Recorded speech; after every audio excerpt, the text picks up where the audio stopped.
our founder, Sangharakshita. He wrote a poem, and this year this poem is being used as a kind of basis for the kind of larger frame for quite a lot of the teachings that are being offered. I'm sure here, but more broadly as well. And I think it fits very well with what we're going to be doing together this weekend. I'm going to start with the poem. This is by Sangharakshita.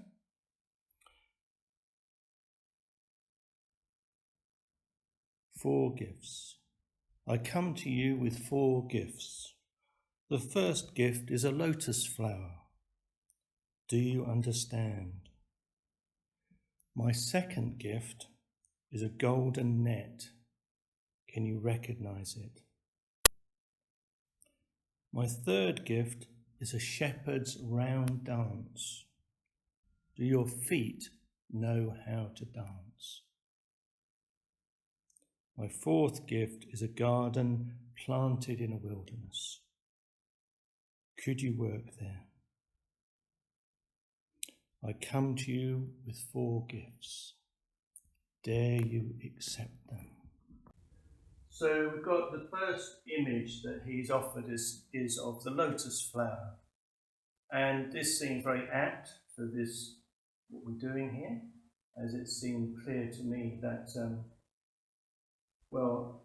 a lotus flower has got these qualities of, actually it grows out of the mud.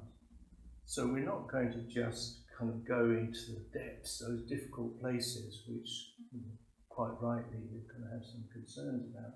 But we are also acknowledging that the sort of the completeness of the image of the lotus flower is that it actually grows out of that kind of nutrients of our kind of roots, if you like.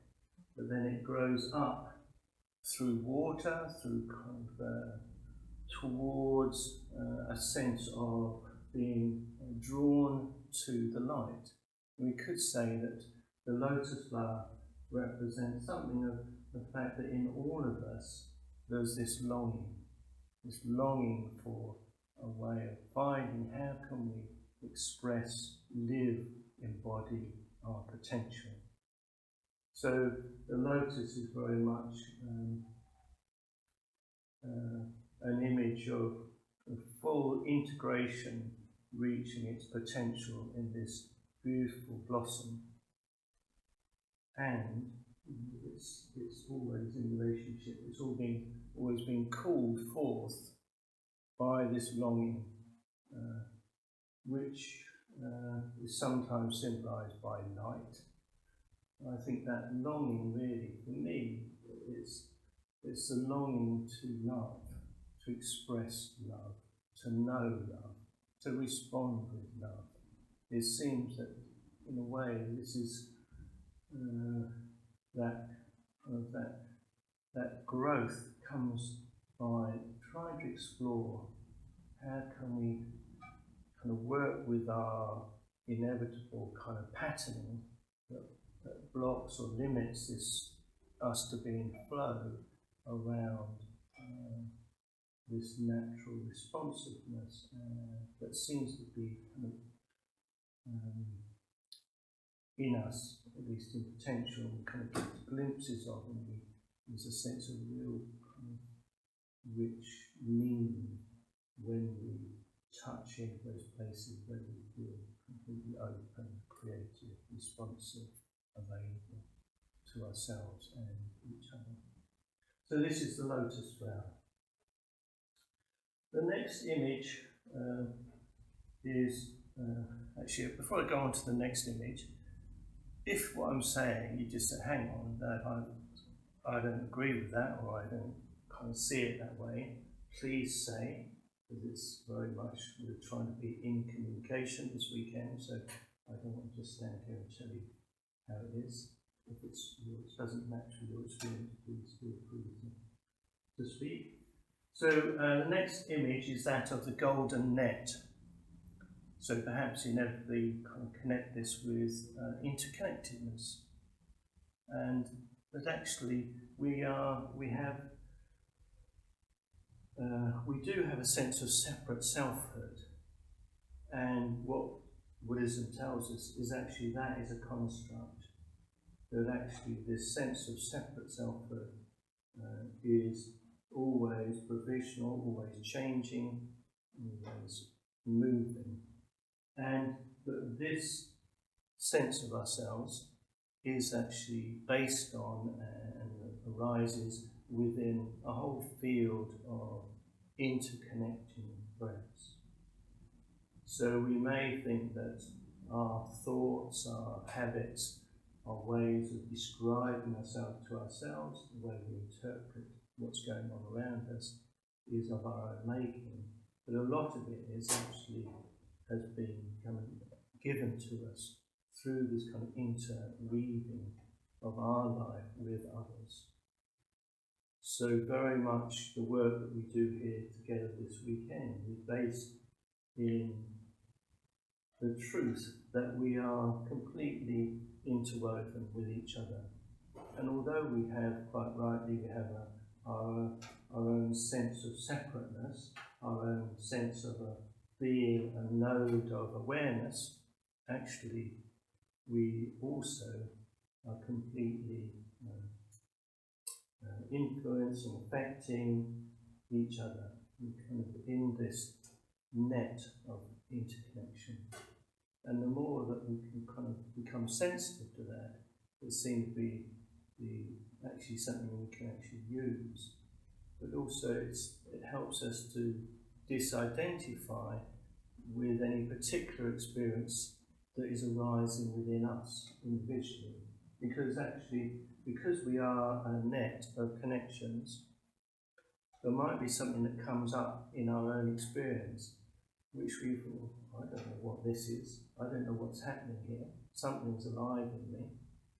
And actually it may be just that on this occasion, because of your particular sensibilities, something may be coming alive in you, that actually you may be holding something for somebody else in the circle, for the circle as a whole, or even for the wider Sangha. We don't know sometimes what and why something is becoming alive in us. But my invitation, and the invitation of the Dharma, is just really know what your actual experience is, and know that there's something important in that, bringing awareness to our actual experience, rather or not, as well as, of course, all the hopes and aspirations we have. But the baseline is knowing what is alive in us, moment to moment. So this is acknowledging the golden net. And then the shepherd's dance, the shepherd's round dance. So this is lovely. For me, I kind of feel this is the nature of Sangha. This is really what we're trying to do, is trying to flow, to move with each other, to feels almost celebratory, how fantastic that we can come together, kind of loosen our sense of isolation, and recognise that we have almost common steps, if you like, common movements that are seeking to unify around this, whatever this mystery of the three jewels is that we've kind of tried to dance with, trying to come into relationship to. And the more, going back to the golden net images, the more that we kind of recognise that our movements, our kind of flow is affected, we affect each other in this dance, the more we can bring sensitivity to that. The fact that we are kind of one larger body that is dancing, trying to the best of our capacities to bring love into the world.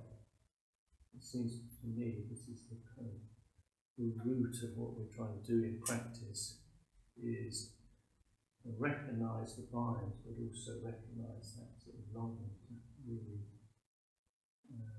express, embody, live out of love. And this is the shepherd's dance. And connected again is that part of the Sangha, part of this collective work, is that we are trying to work in this garden planted in the wilderness. So this is suggested that actually this is quite a rare piece of ground that we've come across. It's quite unusual to find a garden that we can work in, contribute to, support, to help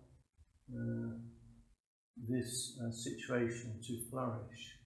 Flourish in, well, I personally, I don't want to kind of separate us out from the rest of the world, we're kind of integral to the world, but there's something particular, I think, that we, as a community, with this real aspiration to nurture metta, I think it's such a sort of precious gift that we have for each other, but also to contribute, to try to alleviate them in some of this, in some small way, some mysterious, coming back to the sense of interconnectedness, but actually trusting that the small work that we do individually does affect in some way the whole, the wilderness, which some of us may be more sensitive to than others. I personally find this very helpful for softening despair. If I kind of look at what's happening out in the world, quite a lot of times I just want to. I find it very difficult. I find it overwhelmed by it. So I find this invitation to recognise that we have a circle, a garden of that we can influence, that we can work in, very helpful for softening that despair. So these are the 4 gifts that Sangharakshita has offered us, and which we are offering this weekend as a sort of ground really for our work together. So here we have, there's a me and a you, a self and other. This is how we kind of see ourselves. We probably all have this sense that we are separate, and then there's all this out here, other. So this is the kind of the territory of what we're doing together. We're exploring what happens in this gap, in this space between what we're perceiving as me and what we are perceiving as other. And we're starting to kind of bring sensitivity to that. So we're bringing sensitivity to our internal experience and sensitivity to what's happening around us. And what happens is that when I'm trying to meet James, of course what's here immediately between us is what's one of these veils. So you probably, if you've been around the Dharma for any length of time, you know that these veils, these samskaras, is the technical term for them. These are what we look through when we perceive the world and ourselves, actually. So they are, it's almost as if we can't see clearly what's right here. That is too much to bear, actually. It's too overwhelming, too glorious, too beautiful. So we create modes of knowing. And these samskaras, these habits of being and relating, they come from influences of our family, from the culture that we've been brought up in, as well as our personal history, probably our education as well, our experiences within previous relationships. All of these things are building up the particularities of our way we perceive the world, the way that we interpret the world. So it's the lens that creates our knowing, through which we can know experience. So it's very hard for us to see these veils because they're so inherent. It's a bit like a fish not being unable to see the water it swims in. And it's the same with us, that we have these whole kind of ways of knowing and being, which are probably most of the time invisible to us. So this is why a group is so helpful, so important, because this group can support a sense of a mirroring, or a kind of giving us some kind of resonances that we can recognise, we can notice in our interactions, and we may start to kind of get a fuller sense of, oh yeah, I do that. This is what's happening now. This is what's affecting how I'm being here in this space. This is the particular way that I have of engaging with the world. So it's a very helpful thing to know, because if you, again, the kind of very core basic teaching is that what we're trying to do is create a bit of space around these habitual ways of being. We're trying to create awareness, a full, kind awareness that can allow us to see these patterns, to hold them as lightly, but then to also attend to, well, is there anything else here? Is there anything around the edges, the in-between places in our awareness? So when we just did that short body scan, probably what comes to the fore most immediately is the areas of kind of tension or tightness or energy in the body. But also we'll probably have quite a lot of our body experiences either absent to us or numb.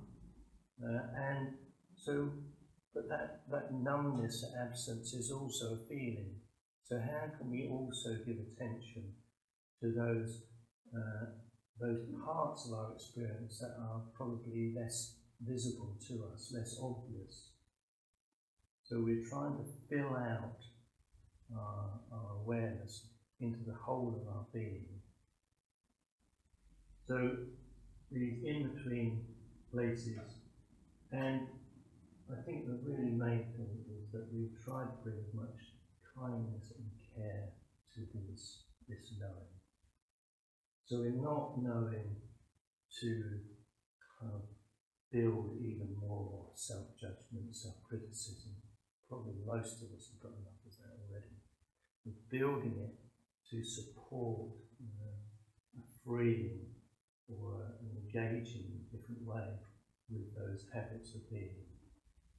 But not all habits, of course, are unhelpful. Some habits are really important.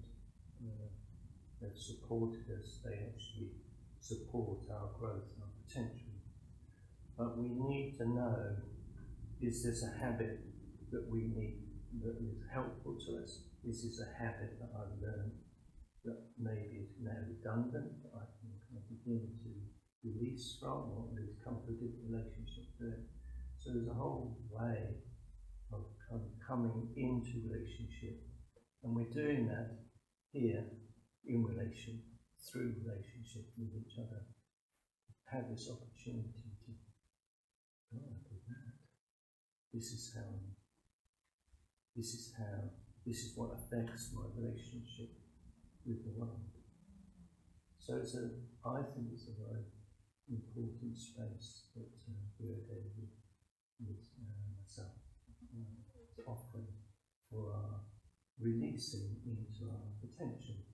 But going back to the lotus image, I feel this space is really, it supports that kind of knowing the nutrients of our depths and knowing that longing and really release and grow into our potential.